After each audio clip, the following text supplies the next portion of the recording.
Saya Nur Ani Suci Lestari akan menjelaskan mengenai pengaplikasian etilen pada umbi dan buah. Etilen merupakan hormon tumbuh yang diproduksi dari hasil metabolisme normal tanaman.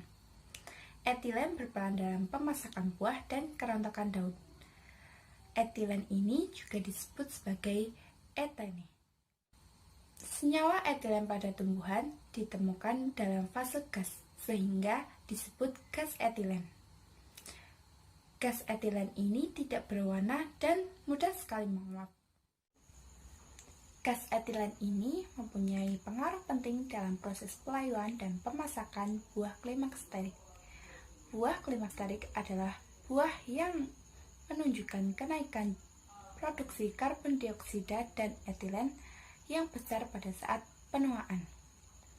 Contoh buah klimakterik yaitu apel, alpukat, pisang, mangga, dan tomat.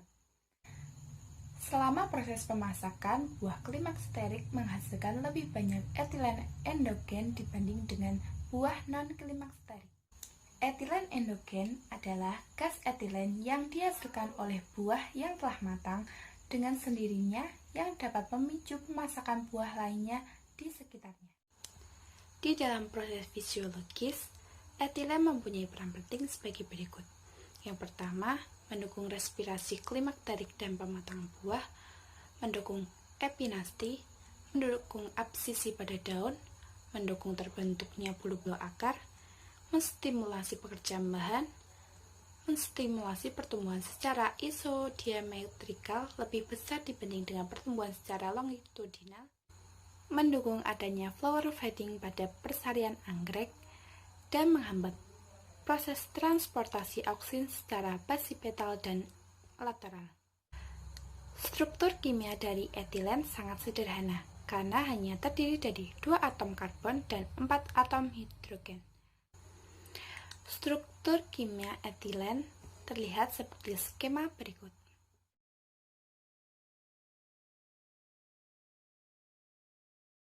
Gas etilen dihasilkan oleh buah itu sendiri.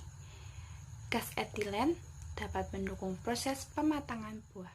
Mekanisme kerja etilen pada proses pematangan buah yaitu dengan cara mengikatkan diri ke senyawa pengikat etilen untuk mengaktifkan sinyal yang ada pada gen pematangan. Pematangan akan berlangsung ketika gen diaktifkan oleh sinyal dari etilen. Secara sederhana, etilen bekerja dengan memecah klorofil yang terdapat pada buah muda, sehingga buah hanya memiliki xanthofil dan karoten. Dengan demikian, warna buah yang tadinya banyak mengandung klorofil atau zat hijau berubah menjadi jingga atau merah. Yang selanjutnya yaitu pengaplikasian etilen pada umbi. Pengaplikasian etilen pada umbi dapat mempengaruhi pertumbuhan tunas. Contohnya pada umbi kentang.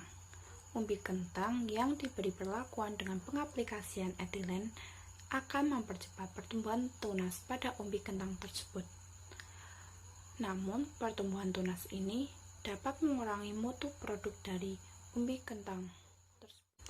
Sekian pembahasan mengenai pengaplikasian zat pengatur tumbuh etilen pada buah dan umbi. Terima kasih. Salsa Bila dari kelompok 5. Di sini saya akan menjelaskan tentang etilen. Etilen pada tanaman buah dan ubi. Untuk tanaman buah sendiri, di greening buah jeruk siam pada beberapa konsentrasi dan durasi pemaparan etilen. Jadi, teknologi yang digunakan untuk meningkatkan warna kulit buah jeruk siam itu sendiri adalah di greening, di mana di greening merupakan proses perombakan pigmen hijau atau klorofil secara kimiawi dan sekaligus membentuk warna kuning jingga atau karetinoid pada kulit jeruk. Keefektifan di greening itu sendiri dipengaruhi oleh 3 faktor, yaitu suhu, kultivar buah, dan etilen itu sendiri. Penggunaan etilen sebagai perangsang metabolit untuk mencapai warna eksternal buah dipengaruhi oleh konsentrasi dan durasi pemaparan. Berdasarkan penelitian, konsentrasi etilen 200 ppm dengan durasi 48 jam menghasilkan warna paling optimum, yaitu jingga kekuningan, dan perubahan warna itu sendiri disebabkan karena adanya perubahan suhu. Apabila konsentrasi itu optimum dan suhu itu optimum, maka perubahan warna pada buah jeruk itu sendiri juga akan optimum. Selanjutnya yaitu aplikasi etepon untuk menghambat pertumbuhan ubi kayu. Penggunaan etrel atau etepon merupakan senyawa yang menghasilkan etilen yang mampu menghambat pertumbuhan ubi kayu itu sendiri.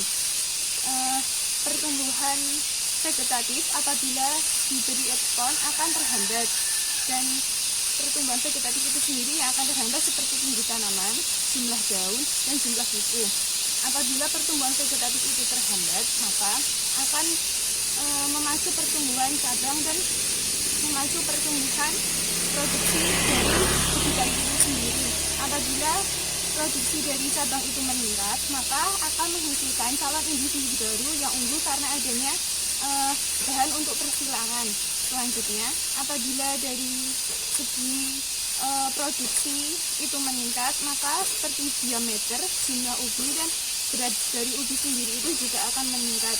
Berdasarkan dari penelitian, diperoleh hasil bahwa aplikasi etepon yang paling optimal itu adalah 3,5 ml per liter, paling berpengaruh dalam penghambatan pertumbuhan vegetatif, tetapi belum mampu meningkatkan produksi tanaman ubi kayu. Sina Arsiana, dari kelompok 5 di sini saya akan menjelaskan mengenai hormon sitokinin. Zat sitokinin itu sendiri merupakan senyawa adenin yang disubstitusi yang mempunyai peran dalam pembelaan sel, pembentukan organ, penundaan penuaan, pembukaan dan penutupan mata, serta perkembangan tunas dan batang. Nah, sitokinin ini dapat diaplikasikan pada tanaman buah dan tanaman umbi. Yang pertama itu tanaman buah.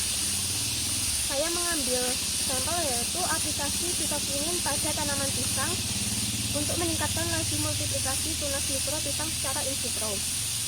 Teknik perbanyakan tanaman pisang itu biasanya dengan menggunakan gonggol atau anakan tanaman. Namun, teknik tersebut membutuhkan waktu yang lama dan jumlah yang dihasilkan juga sedikit. Nah, alternatifnya itu dengan teknik in vitro atau kultur jaringan. Dimana dengan kultur jaringan ini bibit pisang yang dihasilkan itu akan banyak dan jumlahnya itu selain banyak itu juga berkualitas. Media yang digunakan dalam kultur jaringan ini biasanya menggunakan media MS karena media ini mempunyai pengaruh baik dalam eksplan pisang. Salah satu zat yang mampu meningkatkan tunas dan eksplan pisang yaitu sitokinin, karena hormon ini berperan dalam pembentukan tunas dan pembelahan sel. Nah, semakin banyak konsentrasi sitokinin dalam kultur jaringan ini, maka semakin banyak pula tunas yang dihasilkan. Sitokinin ini akan membantu memacu pembelahan sel dan menghambat elongasi sehingga tunas yang terbentuk akan semakin banyak dan pemanjangan tunas itu akan terhambat. Nah, yang kedua ini aplikasi sitokinin pada tanaman umbi. Di sini saya mengambil sampel pada umbi kentang, yaitu pematahan germinasi benih kentang atas Solanum tuberosum. Kentang ini merupakan komoditas pangan keempat setelah padi, jagung, dan gandum, sehingga kentang ini memiliki potensi yang besar dalam diversifikasi pangan dalam mempertahankan dan meningkatkan ketahanan pangan Indonesia. Namun, produksi kentang ini menurun karena tidak tersedianya benih yang siap tanam karena adanya masa dormansi benih kentang itu sendiri, sehingga benih kentang yang telah dipanen itu harus disimpan terlebih dahulu karena kentang memiliki masa dormansi sekitar 3-5 bulan. Nah, dormansi ini dipengaruhi oleh suhu, umur umbi, dan cuaca. Semakin cepat umur panen umbi, maka semakin lama waktu dormansinya, dan semakin rendah suhu penyimpanannya, maka dormansinya juga akan semakin lama.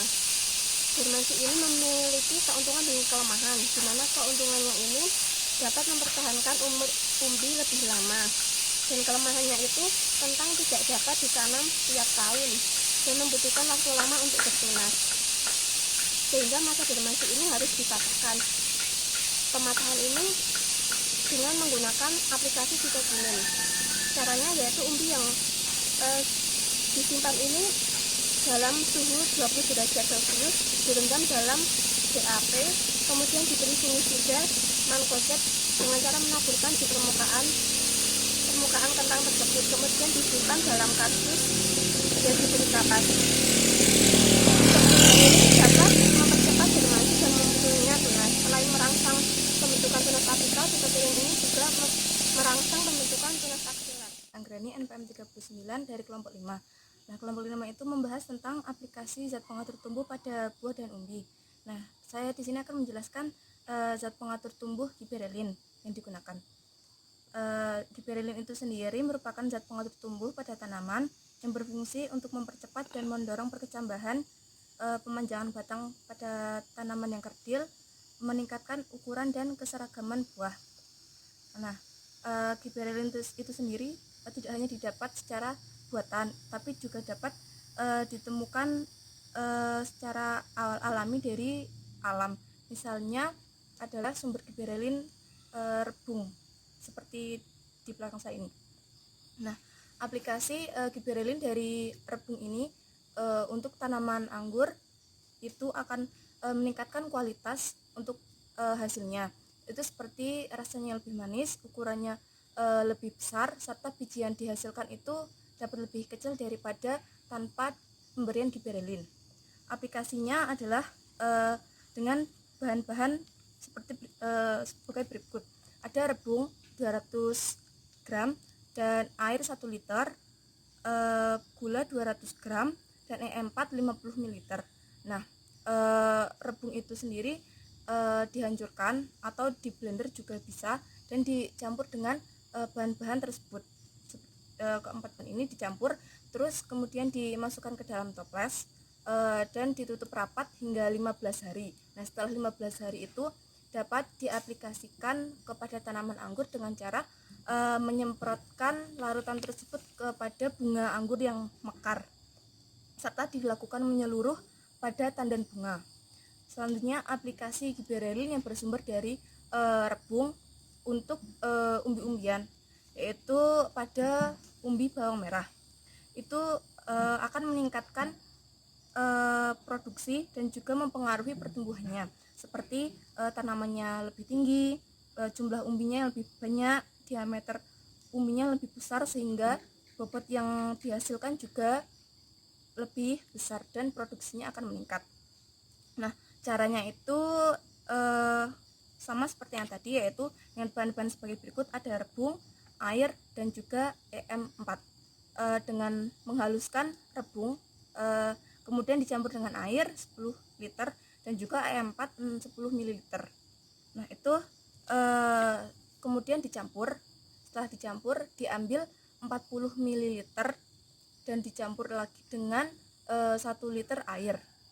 Kemudian diaplikasikan pada bawang merah itu bagaimana? Nah, dengan mencelupkan benih bawang merah itu ke dalam larutan tersebut dari 40 ml